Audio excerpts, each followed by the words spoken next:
Smackdown, Smackdown, Smackdown. What can I say? This wasn't a good show. It wasn't a bad show. It was just a show to get us by the end of the week. To just, further stories. You know what I'm saying? This wasn't a show for just excitement, right? It wasn't no show for excitement. It was more like, we just gonna entertain y'all for the night. That's it. We just gonna entertain y'all for the night. But y'all let me know what y'all think about SmackDown down in the comments. I'll be the main event. Welcome to the main event. This is the most unhinged wrestling podcast on YouTube. Make sure you hit that like button. Subscribe to the channel if you're new. This is your SmackDown review. So the Vision kicks off the show. Paul Heyman does his regular stigma, introducing everybody, telling them what they gonna do at War Games. So the Usos come out. And that was like, y'all think we came along with this is SmackDown? When he said that, we all expected Cody because it's Cody's show right now. Cody music hits, no Cody. Titantron pulls up, cameraman running to the bus. Out comes Drew McIntyre out the bus. Cody hanging upside down, bleeding from the eyebrow, from the eye and shit. He fucked up, bruised up, and out of commission, right? Cody was out of commission. Drew McIntyre supposedly put this man down. Supposedly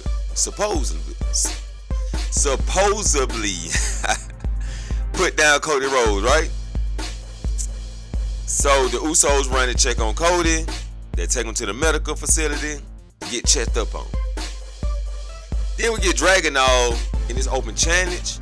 Out comes JD McDonough, since Judgment Day was on SmackDown tonight and Finn Balor had a match. JD decides to take on Dragon for the United States Championship. Old feud, reincarnated. Dragon versus JD McDonough. And what can I say? The match gonna hit. You know the match gonna hit. But JD is gonna become the Dolph Ziggler. JD is the new Dolph Ziggler. They're not gonna take him seriously. They're just gonna put him in matches to sell the moves. That's it. They're gonna put him in matches to sell the move because that's his strong point.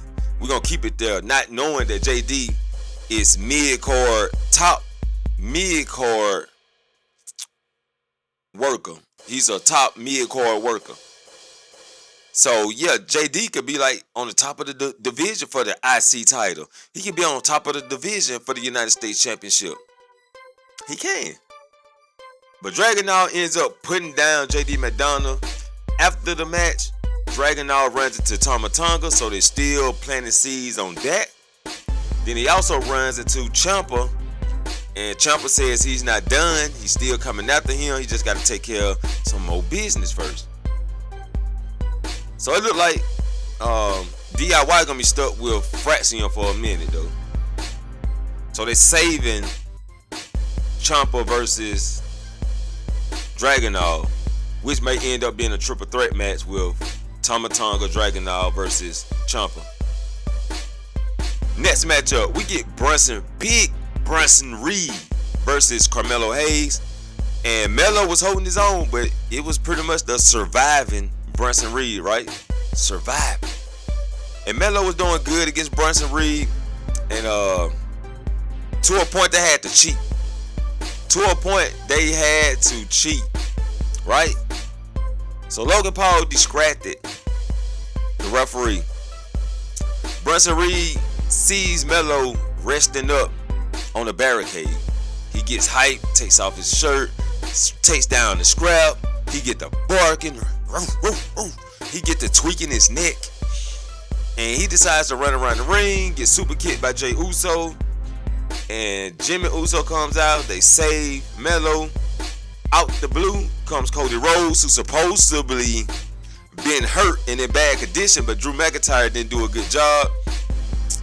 Cody Rhodes was back like nothing happened. I didn't even see the bruises on his face. This man recovered like a Super Saiyan. Put down Big Bronson Reed, throws Melo back in the ring, and Big Bronson Reed gets counted out. Yeah, that's what happened. Julia backstage was looking for Chelsea Green. Chelsea Green hid. Alba Fire says she hasn't seen her. They walk off. Her and Kiana James walks off. Chelsea comes out the closet and she announces that she's the best champion on SmackDown, the greatest champion on SmackDown. Jade Cargill is always somewhere where she could hear the conversation, and she heard the conversation and she pulled up. She confronts Chelsea Green and Chelsea Green runs off. Sami Zayn and his crew and his team was getting all hyped up for their match next week. Oh, they hyped tonight. They hyped tonight. But yeah, y'all gotta wait 7 more days before y'all match. Calm the fuck down. They had them back there like there was a bunch of rappers getting crunk, about to get ready to go perform on stage and shit. You know what I'm saying? Like there are a bunch of rappers backstage getting ready to go perform, and they just crunk for no reason. Crunk for no reason.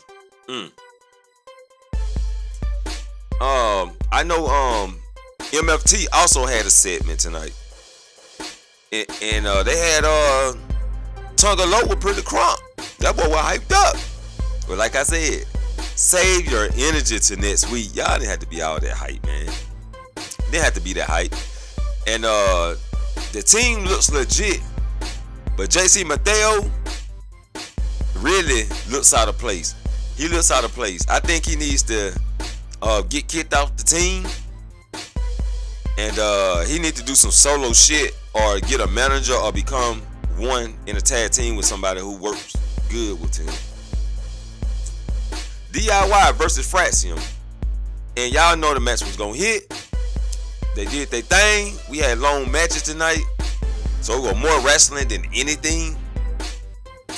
Fraxium got his mask took off. You know what I'm saying? By Candice LeRae. Candice LeRae took off Axiom mask. And he got pinned for the 1, 2, 3.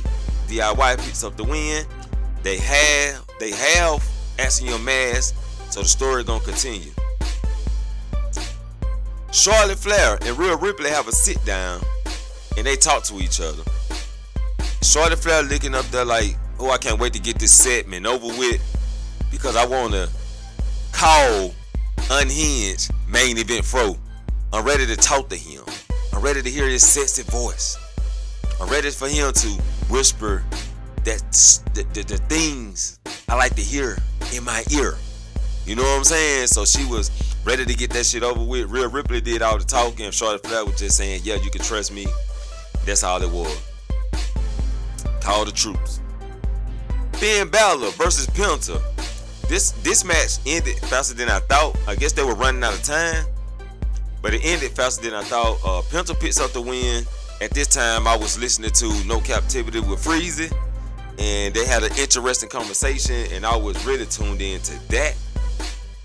Really through the whole SmackDown, I was tuned into that, and I was just trying to bounce back and forth and catch what I can. Penta picks up the win to advance. We also have the list. We have the chart of the tournament, and we'll be talking about that this Sunday.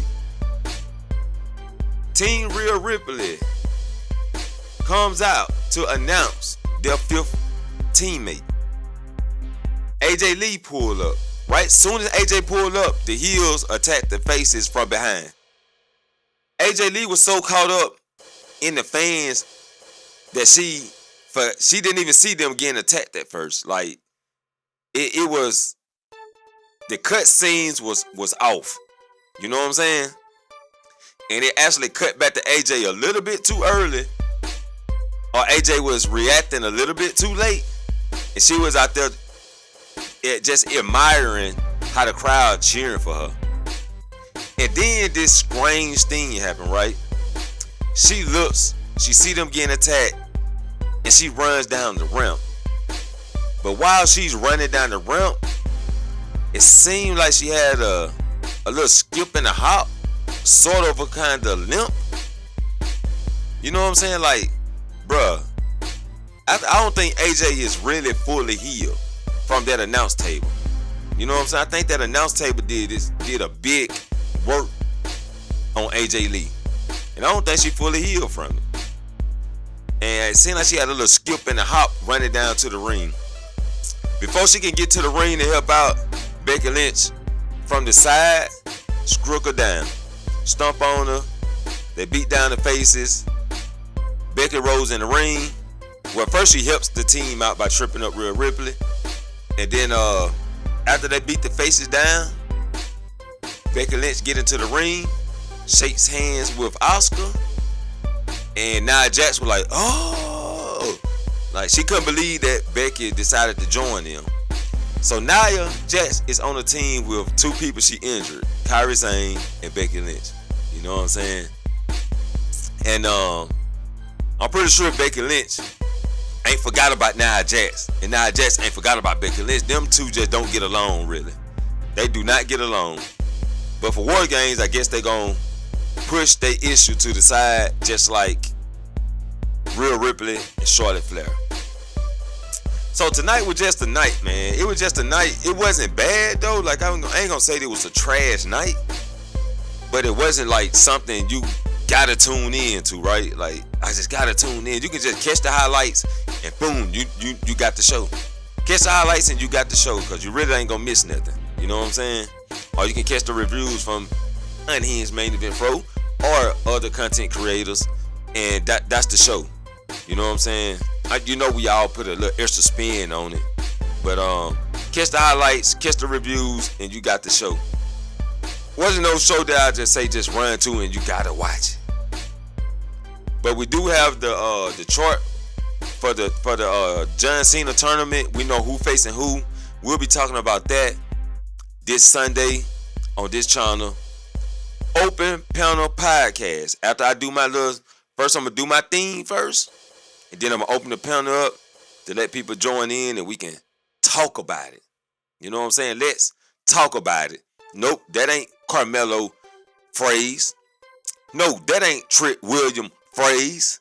Let's talk about it came from me. Yeah, Melo stole it from me and didn't give him my credit. And I know y'all probably say, if y'all made it this far in the video, y'all probably say, he always say nobody give him credit. You goddamn right. I want my motherfucking credit. God damn it. I be the main event, and I catch you all in the next main event. Peace.